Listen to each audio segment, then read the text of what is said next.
নমস্কাৰ মোৰ আজিৰ ভিডিঅ'টোত মই আলোচনা কৰিবলৈ গৈ আছোঁ আছাম কম্পিটিটিভ এক্সাম 2021 কোৱান্টিটেটিভ এপ্টিটিউডৰ টপিক হৈছে পাৰ্টনাৰশ্বিপ। চ' আজি পাৰ্টনাৰশ্বিপৰ বিষয়ে আলোচনা কৰিম আৰু পাৰ্টনাৰশ্বিপৰ ৰিলেটেড কিছুমান মেথছ আজি এই ভিডিঅ'টোত কৰিম আৰু পাৰ্টনাৰশ্বিপ কি হয় সেই বিষয়ে জানাচোন আহক। চ' পাৰ্টনাৰশ্বিপ হৈছে when two or more than two persons run a business jointly. They are called partners. যেতিয়া দুজন বা দুজনতকৈ বেছি ব্যক্তিয়ে একেলগে এটা বিজনেছ জইন কৰিব তেতিয়াহ'লে তেওঁলোকক ক'ব partners and the deal is known as partnership and তেওঁলোকৰ মাজত যোনটো ডিল হ'ব সেইটোক ক'ব পাৰ্টনাৰশ্বিপ। আৰু next point, a partner who manages the business is known as a working partner. যোনে গোটেই বিজনেছটো মেনেজ কৰিব তেওঁক ক'ব working partner. And the one who only simply invests the money is a sleeping partner. যোনে only invest কৰিব money তেওঁক ক'ব sleeping partner. চ' পাৰ্টনাৰশ্বিপৰ লগত ৰিলেটেড কিছুমান প্ৰব্লেমছ ইয়াতে ডিছকাছ কৰিম। চ' number 1, A, B and C started a business by investing rupees 1,20,000 and rupees means A invest কৰিছে 1,20,000 and B invest কৰিছে 1,35,000 and C invest কৰিছে 1,50,000 respectively. Find the share of each out of an annual profit of rupees 56,700. তেওঁলোকৰ annual প্ৰফিটটো দিছে rupees 56,700, তেতিয়াহ'লে তেওঁলোকৰ এজনকৈ A, B and Cৰ শ্বেয়াৰটো ইয়াত উলিয়াব দিছে। প্ৰব্লেমটো কৰাৰ আগতে মই এটা পইণ্ট ক'ব বিচাৰিছোঁ, when investments of all the partners are for the same time, যেতিয়া একে সময়তে গোটেইকেইজন পাৰ্টনাৰে ইনভেষ্ট কৰিব, then the gain or loss is distributed among the partners. তেতিয়া যিখিনি গেইন আৰু লছ হ'ব সেইখিনি ডিষ্ট্ৰিবিউটেড হ'ব among the partnersৰ মাজত in the ratio of their investment. তেওঁলোকৰ যিখিনি ইনভেষ্টমেণ্ট কৰিছে সেইখিনিৰ অনুপাতত তেওঁলোকক ডিষ্ট্ৰিবিউটেড কৰা হ'ব। চ' সলিউশ্যন পাৰ্ট হ'ব ratio of shares of A, B and C equal to ratio of their investments. চ' তেওঁলোকৰ ইনভেষ্টমেণ্ট A ইনভেষ্ট কৰিছিলে 1,20,000, দেন B কৰিছিলে 1,35,000 এণ্ড C কৰিছিলে 1,50,000. তো তেওঁলোকৰ ফাৰ্ষ্ট আমি A, B, Cৰ আমি অনুপাত ল'ম, ল'ম। চ' আফটাৰ কেলকুলেশ্যন আমি পাইছোঁ 120 to 135 to 150. Then again calculation we get 8 to 9 to 10. So' এৰ শ্বেয়াৰ হ'ব ৰুপিজ, যিহেতু তেওঁলোকৰ এনুৱেল প্ৰফিট হৈছিলে rupees 56,700. চ' এৰ শ্বেয়াৰ হ'ব 56,700 মাল্টিপ্লাইড বাই যিটো এৰ 8 হৈছে এৰ investment ratio', then divided by total investment ratio' means A ratio, B ratio and C ratio means 8 plus 9 plus 10 equal to 27. So 8 by 27. So after calculation we get rupees 16,800. Same B shares rupees total annual যিখিনি profit হৈছিলে 56,700 multiplied by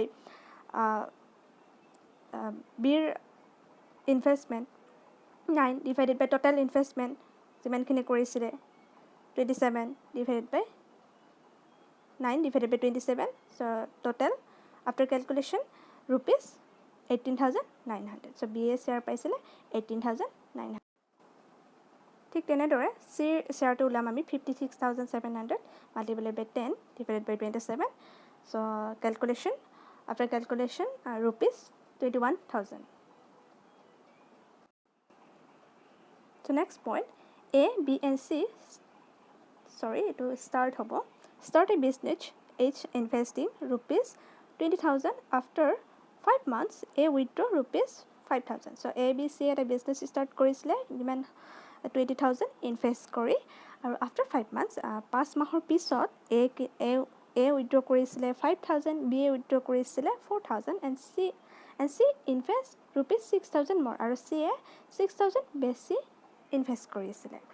At the end of the year, a total profit of ₹69,900. So at the end of the year, বছৰৰ শেষত এটা profit হৈছিলে আৰু প্ৰফিটটো হৈছে ₹69,900 was recorded.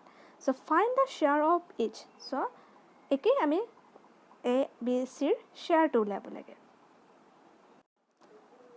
So এই মেথছটো কৰাৰ আগতে মই এটা ৰিলেটেড পইণ্ট ক'ব বিচাৰিছোঁ. When investment are for different time periods, যেতিয়া টাইম পিৰিয়ডছবিলাক ডিফাৰেণ্ট হয়, দেন আমি কি কৰিম? Then equivalent capitals are calculate. তেতিয়া ইকুইভেলেণ্ট যেতিয়া কেপিটেলছ হ'ব সেইখিনি আমি কেলকুলেট কৰিম by taking capital multiplied by number of units of time. So' যেতিয়া ডিফাৰেণ্ট টাইম পিৰিয়ডছ থাকে আমি ইকুইভেলেণ্ট কেপিটেলছবিলাক কেলকুলেটেড কৰিম যে কেপিটেল আৰু number of units of time যিমানখিনি টাইম লাগিছিলে সেইখিনি মাল্টিপ্লাইড কৰি আমি উলিয়াম.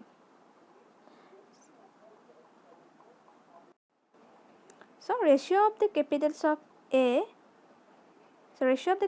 of A, B and C equal to 20,000. 20,000 আছিলে তেওঁলোকে যিখিনি ফাৰ্ষ্ট ইনভেষ্ট কৰিছিলে ইনটু 5. যিহেতু আফটাৰ 5 years A উইথড্ৰ কৰিছিলে 5,000, B এ কৰিছিলে 4,000 and C কৰিছিলে ইনভেষ্ট কৰিছিলে 6,000. So that's why 20,000 into 5 plus যিটো 5 after 5 months উইথড্ৰ কৰিছিলে 5,000 A. So minus 20,000 minus 5,000 multiplied by 7. 7 means যিটো এটা ইয়াৰত 12 months থাকে. এটা ইয়াৰত তেওঁলোকৰ প্ৰফিট হৈছিলে 69,900 কিন্তু তেওঁলোকৰ এটা ইয়াৰৰ 5 months after 5 months. So বাকী থাকিব 7 months. So multiplied by 7. So same 20,000 into 5, then 4,000 B A withdraw কৰিছিলে. So 20,000 minus 4,000 into 7. So 20,000 into 5, then C এ ইনভেষ্ট কৰিছিলে সেইকাৰণে প্লাছ হৈছে 20,000 plus 6,000 into 7. So ৰেচিঅ' আমাৰ কেলকুলেশ্যনৰ পিছত আমি পাইছোঁ 205 to 212 and 282. So air share হ'ব total annual profit আছিলে 69,900 multiplied by 205 and total investment যিমানখিনি কৰিছিলে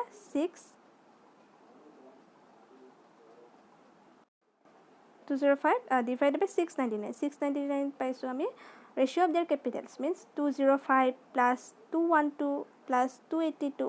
So A, B, C যিখিনি capitals ওলাইছে ratio of capitals ওলাইছে গোটেইখিনি কাউণ্ট কৰিলে 699. So calculation কৰি পাইছোঁ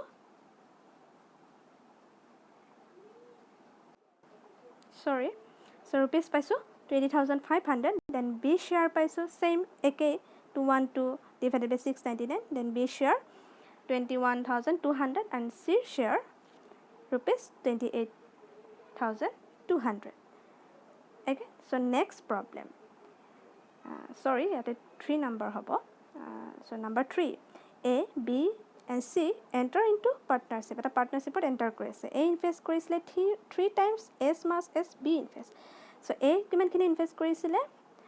A যিমানখিনি ইনভেষ্ট কৰিছিলে সেইখিনি হৈছে Bৰ 3 গুণ আৰু B invest 2/3 of that she invest আৰু B ইনভেষ্ট কৰিছিলে যে 2/3 of C's ইনভেষ্ট. C যিমানখিনি ইনভেষ্ট কৰিছিলে তাৰ 2/3 of C's investment. At the end of the year ভিতৰত the profit earned is ₹6,600. So এটা বছৰটো শেষ হোৱাৰ পাছত তেওঁলোকৰ প্ৰফিট হৈছিলে 6,600. What is the share of B? So Bৰ শ্বেয়াৰ কি হ'ব? So Bৰ শ্বেয়াৰ কি হ'ব আমি উলিয়াম. So প্ৰথমতে যিহেতু আমাক Cৰ কেপিটেলটো দিয়া নাই, so আমি Cৰ কেপিটেল ধৰিম P আৰু যিহেতু আমাক Bৰ কেপিটেল দিছে 2/3 of B invest 2/3 what C invest. So Cৰ কেপিটেল 2/3 and S capital আৰু A capital হ'ব যিটো 3 times of B is capital. So 3 into 2 by 3 into P. So our calculation 3 cancel, then we get 2P.